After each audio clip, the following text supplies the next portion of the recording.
I've had a compost pile for nearly 30 years and I've never turned it. Not once. No pitchfork, no tumbler, no turning it end over end on a Saturday morning.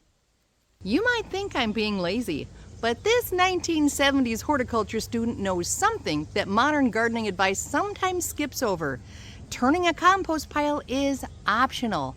Sure, it does speed things up, but it's not required. If you're gardening in your 60s, 70s, and beyond, and your back and shoulders have a terrible conversation with you every single time you pick up a shovel, this one fact changes a lot. So today I want to show you the exact no-turn composting method I use here in Zone 4.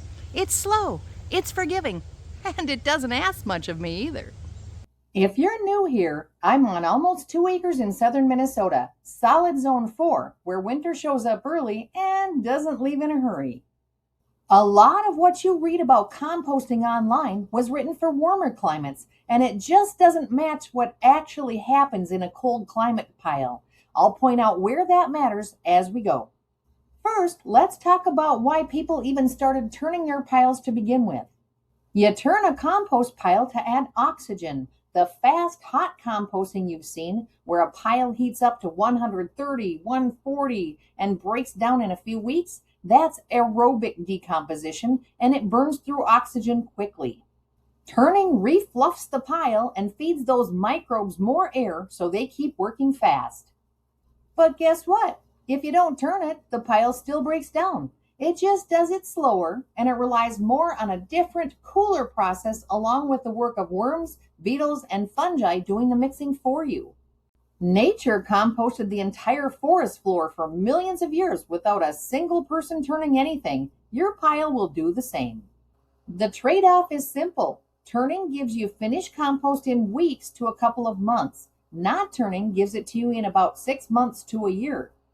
That's the whole difference. For most home gardeners, and especially if you're planning a season ahead like most of us do anyway, a year is completely fine.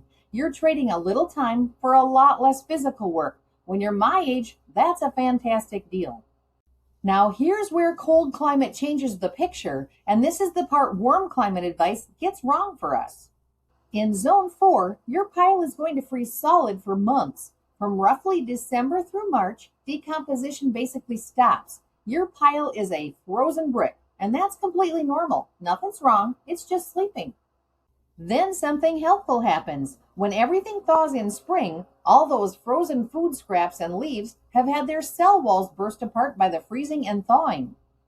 It's the same thing that happens to a tomato you forgot in the freezer. It turns to mush when it thaws. So our cold winters actually do some of the breakdown work for us for free.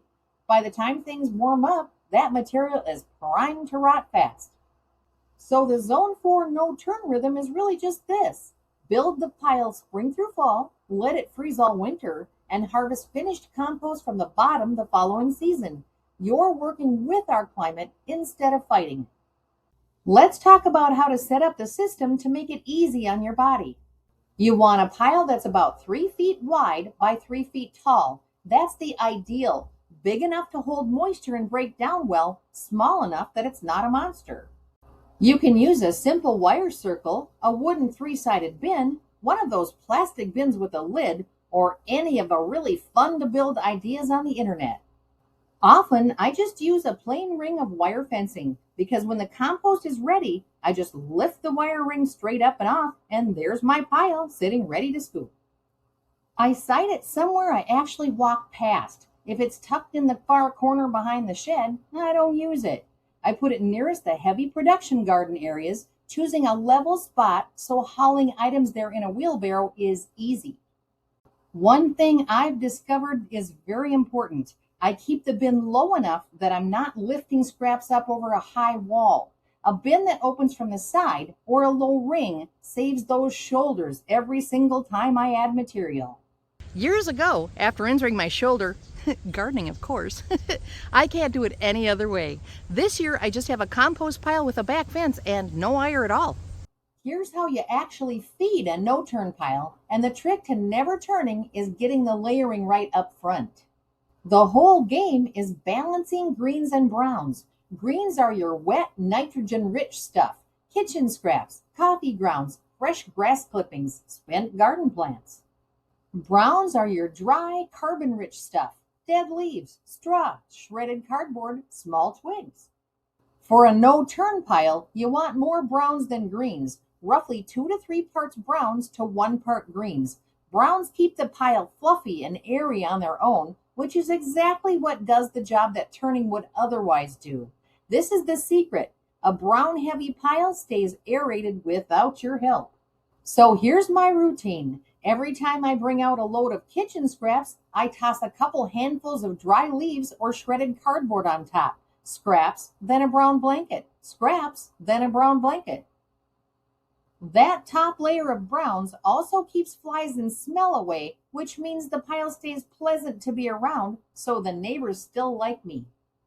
Here's my best tip for our region. Rake up a big pile of fall leaves and stash them in bags or a bin right next to your compost. Now you've got a whole winter and spring's worth of browns sitting there ready to grab. No hunting for dry material in July when your legs are already tired. If there's one thing that makes or breaks a no-turn pile, it's moisture. And the good news is this is easy to manage with almost no work. Your pile should feel like a wrung-out sponge. Damp, but not dripping. Too dry and everything stalls. Too soggy and it goes slimy and starts to stink.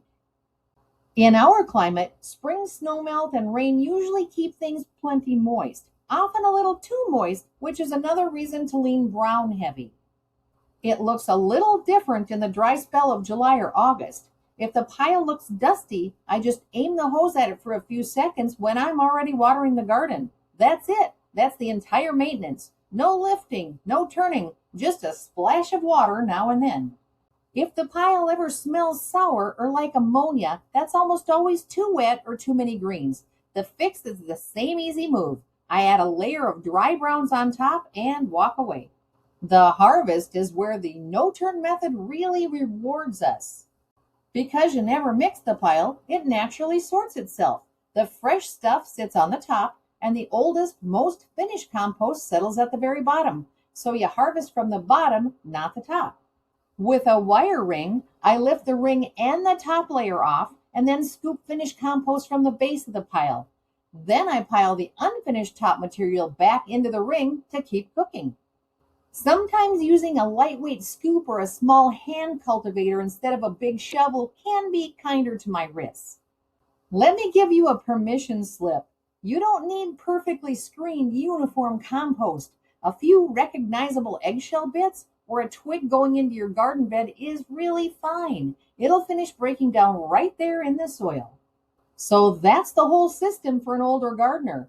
Build a brown heavy pile spring through fall. Let our Zone 4 winter freeze and soften it for free, keep it about as damp as a wrung-out sponge, and scoop finished compost from the bottom the next season. No pitchfork, no turning, no wrestling a heavy tumbler, easy peasy.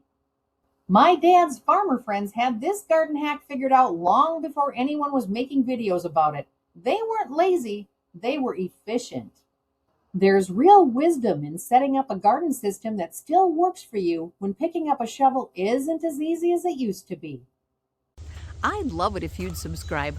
I'm a senior gardener growing right here in Zone 4, sharing my knowledge and some great grandma tips and tricks for you.